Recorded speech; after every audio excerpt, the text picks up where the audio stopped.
If you have ever wondered, or if you have been asking questions like, how do I build a life, a career, a business that can consistently experience increase, that I can experience promotion, more impactful influence, and of course, build a life and a career and a business that will experience long-term breakthrough, then this video is for you.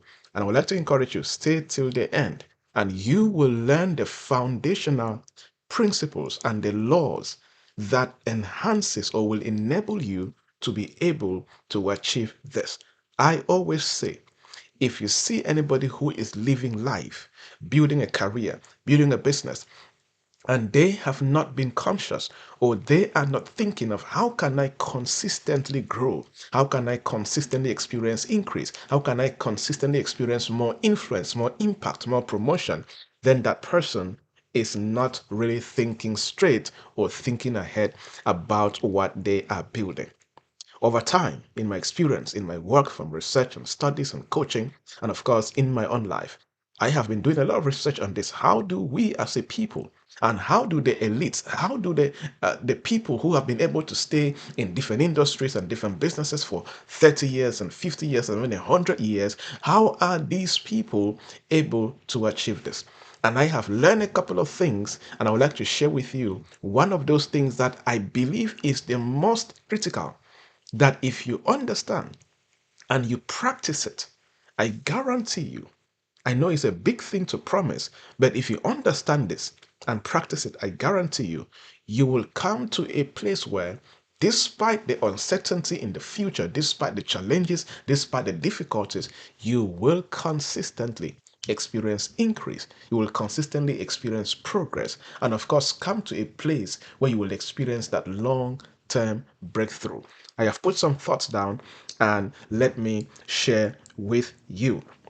You see, this is what I call the Stewardship Mastery Framework. Follow me carefully.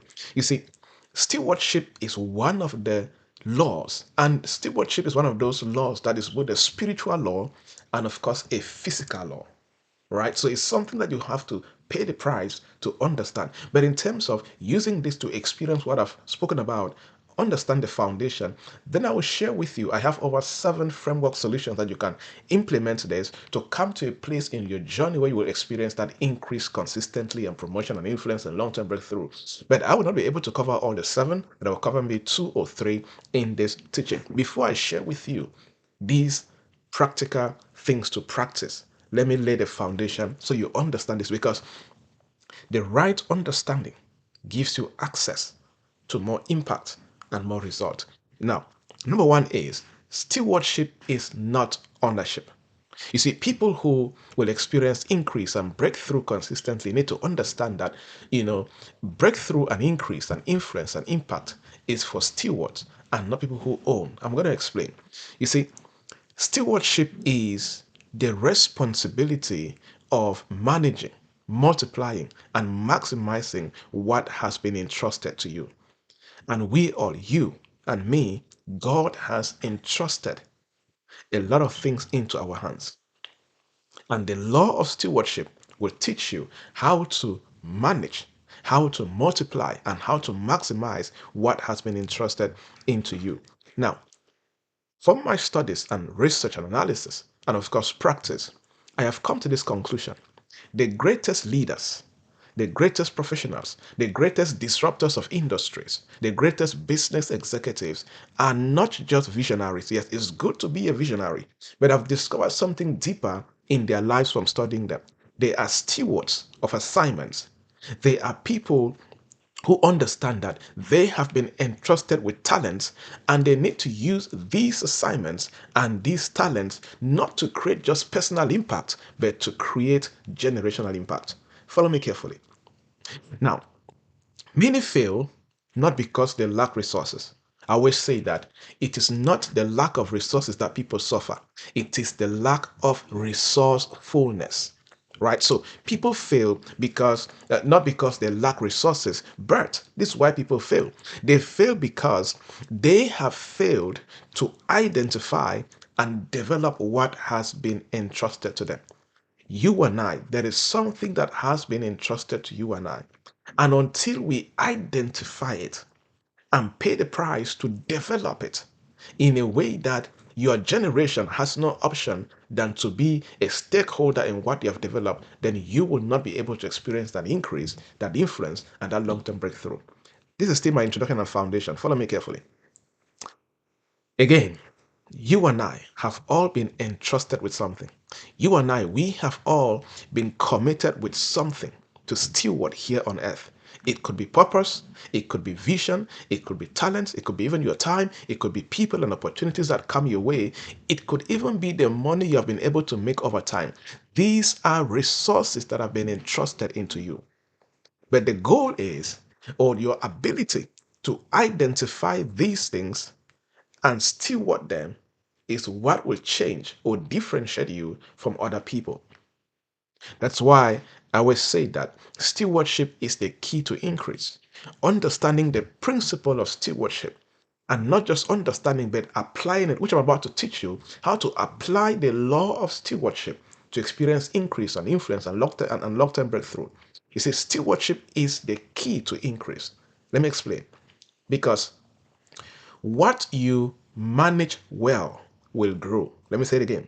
What you manage well, what you steward well will grow. Because the forces, the divine forces, the earthly forces will come in and ensure that this thing grows. You see, there's a teaching I have on life by divine design. There are some divine laws that God has put in place, divine forces that God has put in place. Immediately you align yourself and begin to do the right things, those divine forces have no choice than to come and ensure that you succeed in what they're doing. And one of those laws that when you activate, those divine forces come and work for you is the law of stewardship. That's what I said. That's why I said, what you manage well, what you steward well, grows. See that? What you neglect diminishes. There are many of us listening to me right now. You are where you are not because you are not supposed to succeed, but because of your too much neglect of the resources that have been entrusted into you. It has brought your life into a place of in a place where you are consistently experiencing, a failure, or your life is experiencing what you can call a diminishing return, right? So faithful stewardship now positions you for greater opportunities and responsibilities. Let me give you a secret. If you want more opportunities to come into your life, if you want greater opportunities and greater responsibilities, be a good steward. Be a good steward of yourself. Be a good steward of your time. Be a good steward of your talents, your giftings, your relationships, and anything that is you have around you. Be a good steward. Follow me carefully. Now, I have come to learn that true stewardship requires discipline and intentionality. Follow me carefully. Now, these are things that I've taken months and months to document them and to put them in writing so that I can be able to communicate them orderly and in a way that will bring you impact and transformation in this community. True stewardship requires discipline and intentionality. Let me break it down. You and I must come to a place in our journey, careers, business, even family, whatever, where we must cultivate diligence. Follow me. We must cultivate diligence, cultivate wisdom, and foresight to maximize what has been placed in our hands. You cannot maximize what has been placed in your life by God without discipline and intentionality. You cannot maximize what has been placed in your hands in your life without diligence, without wisdom, without foresight. You see, because stewardship is not passive, stewardship is proactive. If you will steward things, if you will steward your life in general to experience increase and progress and promotion and more influence, you must not be passive. You have to be proactive. And how do you get proactive? Getting the right wisdom, becoming more diligent, getting the right foresight, and maximizing what you have been entrusted with. And that's why I've come to the conclusion that stewardship is a test of character and trustworthiness. What does that mean? In simple terms, how you handle small things, how you have been handling small things determines whether you will be entrusted with greater things. Why? Because promotion and influence come to those who prove themselves faithful in little. Is, as I said, stewardship is one of those laws that is both a spiritual law and a physical law. Now, in from God perspective, from the kingdom perspective, promotion and influence will only come to you when you prove yourself to be faithful in little, to be faithful where you are. It forces heavens to release promotion and more influence on you. Lastly, on my introduction, is that your legacy is a reflection of your stewardship. If you're following this and you're above 35 years, listen carefully. Your legacy is a reflection of your stewardship. What you build and leave behind is determined by how well you manage what you have today. What you are going to build and what you will leave behind is determined by how well you manage what you have today. Therefore, hear this again. Future generations, it could be your children, the people you mentor, or your younger ones. Future generations will either benefit from your stewardship or they will struggle because of your stewardship. Mm. Mm. This is hitting me so hard again as a person. My children, my younger ones, the people I mentor in my community, they will either benefit from my stewardship or they will struggle from my stewardship. I have a question for you. Will your children, will your younger ones, will they benefit or will they struggle as a result of your stewardship? Again, as I said, I have 7 frameworks on how to apply the law of stewardship practically in your life, but I will be able to share on the 2, and I will share the rest in our next session. The first framework is what I call the divine entrustment model. The divine entrustment model. If you understand this model and practice it, your life will literally become that which you have always desired. Let me explain.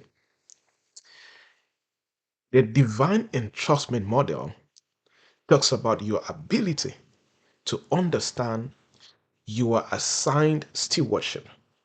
Because the first step to effective stewardship is awareness. This is where you're asking the question, what has been placed in my life, in my hands by God? God has placed in the life, in the hands of every human being, something tangible, something significant that if they convert in harness, their life can never remain the same. For example, you see, I discovered years ago that God has entrusted into my hands the gift and the talent and the anointing for teaching. And when I harness this gift into public speaking and professional speaking and training and facilitating and strategic thinking and creating frameworks like this, it has taken me to over 20 countries on 4 continents, right? So you need to understand this. You have yours. Some people have more than one. I know the thing that God has entrusted into me that I need to steward for more advancement, right? So, what has been placed in your hands? Have you discovered yours? Because stewardship, still talking about the divine entrustment model, stewardship begins with recognition. Stewardship begins with recognition. Let me explain. You must first identify your divine assignment before you can manage, multiply, and of course, maximize it effectively. Why? Because awareness activates responsibility. You will never be responsible for what you are not aware of. Like I was talking to some men, I said, until you are aware of how beautiful, how amazing, and how worthy and how exceptional your wife is, you will never be a responsible husband. That was an aside. I'm not a relationship coach, but I'm just sharing my lessons. So awareness activates responsibility, right? So you cannot manage what you do not recognize as entrusted to you by God for a purpose. That is why recognition precedes multiplication. You cannot multiply what you have not recognized. For example, when I recognize that I have a teaching gift, a teaching anointing, I have now multiplied this teaching gift into professional speaking, into keynote speaking, into training, into workshop facilitation, into writing books, into creating courses, into being a coach, a consultant. You see, it is elaborating and opening up and more and more and more. You see that? Because recognition precedes multiplication. You can only multiply. I hope you guys are getting this, especially the young people. You can only multiply what you have recognized, right? So, until you acknowledge what you have, you cannot develop it, you cannot refine it, and you cannot increase it for greater impact and effectiveness. Let me say it again. Until you recognize and acknowledge what you have, you cannot develop it. You cannot refine it. You cannot increase it for greater impact and, of course, effectiveness. You see that? So that's why ignorance leads to wastefulness. You see, I'm speaking as a guy, as a man, right? So we funny, like when we were still dating among our friends, one of our friends was maltreating his girlfriend, and we were like, why are you mistreating this beautiful, amazing? This lady was beautiful, she was caring, she will cook nice food for us, right? In Bamenda, for those who are in Cameroon. So this guy was ignorance leads to wastefulness. He was ignorant of what he had. And I can tell you, when this girl left his life till today, he knows that he that was the best thing that happened to him. But because he was ignorant of what he had, of who he had, it led to waste. You get that point. So ignorance leads to wastefulness. So a lack of awareness of your divine entrustment result in mismanagement, stagnation, and unfulfilled potential. In other words, ignorance of what you have will result in what? Mismanagement, stagnation, and unfulfilled potential. Now, I'm still teaching on this framework on divine entrustment model. Now, I have broken down this framework into 4 levels of divine entrustment. If you understand this, I guarantee if you understand this, your life will change forever. The 4 levels of divine entrustment. Level 1, purpose. Purpose, your core assignment, the foundational reason why you exist. So you have been entrusted with purpose. Yes, you listening to me. For many people, the challenge is they have not discovered it.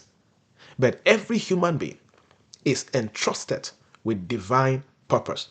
That is the first level of divine entrustment, as per my framework, right? For example, for those who read the Bible, Moses was entrusted with the deliverance of Israel. That was his purpose. The second level of divine entrustment is gift and talent. Every human being has been entrusted with gift and talent. You have been entrusted with a gift or many gifts and talents or many talents. Now, this is your unique equipping. Let me tell you something. There is a way I teach, there's a way I speak, there's a way I train, there's a way I coach, there's a way I consult that nobody else on earth can ever do it. There are frameworks I'm teaching like what I'm teaching right now. If you go on Google and search it, you will not see it, right? But because of my talent and gifting, I've been able to connect these dots and create this framework, and I'm teaching you.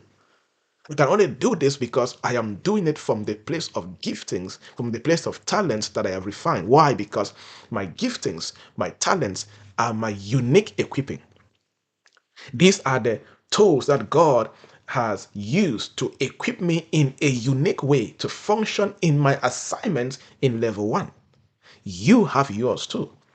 You have your giftings and your talents that they are your unique equipping so you can function effectively in your assignment.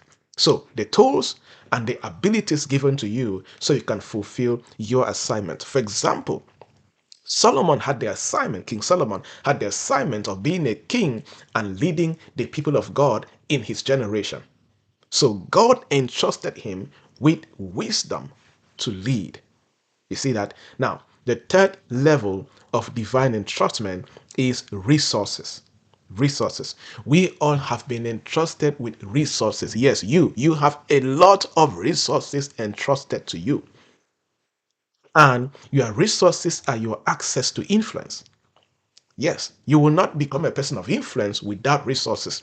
Examples of resources that we all have right now: time. Yes, time is a resource. You need time to study. You need time to do anything in life, right? How long you're going to live on earth is a resource. What are you doing with it?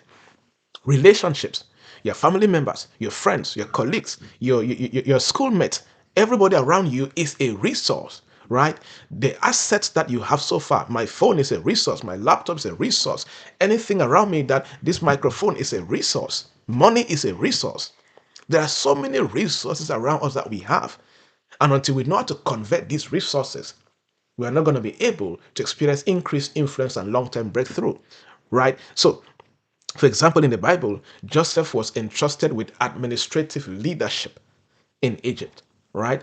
Number four, the fourth level in these four levels of divine entrustment is people and opportunities. People and opportunities. Yes. You see, I call them your divine connections. Opportunities are divine connections. I always say that when God wants to change your life, He will give you opportunities and He will give you people. Opportunities and people. And these are entrustment. Let me go back to relationships, right? People like relationships. You see, I was talking to a lady. I don't know if I was talking to this lady or it was a discussion with friends. And I said, you see, there is a way that God will develop a lady that until a man also develops in the way they're going to lead that lady, that man will not qualify to get married to that lady. God cannot entrust a daughter of Zion to a man who is not capable to lead and partner with that daughter of Zion. You see that? So, opportunity people are entrustment. Your family members are entrustment, whether you like them or not, they are. The friends that you have come across, colleagues and relationships, people that come around you, they are entrustment. Is that the challenge is people don't have the discernment to discern relationships and to manage these relationships and to harness them. Same as opportunities. Every opportunity is a platform for your life to change, right? So, individuals, people, platforms, opportunities are entrusted to you to change your life and to cause impact, right? So, you have to understand this. Now, to conclude with this framework of divine entrustment model, to conclude is audit your life. Take some time, and this is a teaching that you cannot listen once, right? So you have to go through again so that you have the right understanding and revelation. After doing that, audit your life. Ask yourself this question: what has been entrusted to me? Write it down, document it. Number two, clarify your assignment. Do not chase what is not yours to steward. There are people chasing what is not theirs, right? So do not chase what is not yours to steward. So clarify your assignment. Number three is pray for discernment. Sometimes what looks small is a seed for something great. One of the biggest problems on earth is that people do not have the ability to discern the seed in their hand that God is ready to use to do mighty things in their lives and in their generation. Moses had a staff in his hand. To him, it was just a staff. But from the perspective of God, that was the rod that he will use to deliver the children of Israel, divide the Red Sea, and do mighty things as far as his assignment was concerned. Now, I've taught only just one framework on how to harness and steward, what you have for greater manifestation. I have six other frameworks that I cannot teach in this video right now. It will be too long. But when we meet next time, I will teach you on what I call the stewardship multiplication principle. The stewardship multiplication principle, and I will also teach you on what I call the precision execution model. These are principles and models that if you understand them and practice them, your life will change forever. But spend some time and practice what I've shared so far in this video, in this teaching with you, and you will see so much change. If you're watching this video on YouTube, on Facebook, or on LinkedIn, and you are not part of my community, it's a free community, please check the description or send me a DM and I'll send you a link to join the community for free so that you can get access to some of these deeper teachings that I have within the community that people don't get to see in public, because these are insights and frameworks that I have spent years and years to develop them. And sometimes, I don't just cast them to the public like that. I teach them in a smaller group and I also use them for my different clients. I hope that bless you. I did mention my books. If you want to get them, you can get them on Amazon. Business Lessons from Drug Cartel Lords, one of my books based on research and studies and analysis. How to Build, Manage, and Monetize Attention, good for you. The Business Idea Handbook, if you want to know how to generate business ideas from different sources, you need this. From Chief Procrastination Officer to Chief Execution Officer, you need this. One of my biggest books so far. From Average to Remarkable, is like a devotional, a 90 days devotional. If you go through this book, the only option you have is that you will become a remarkable person in your generation. From average to remarkable, the pathway to outstanding performance and impact. It is also on Amazon. Just search Dr. Joybert Javne. God bless you guys and see you in the next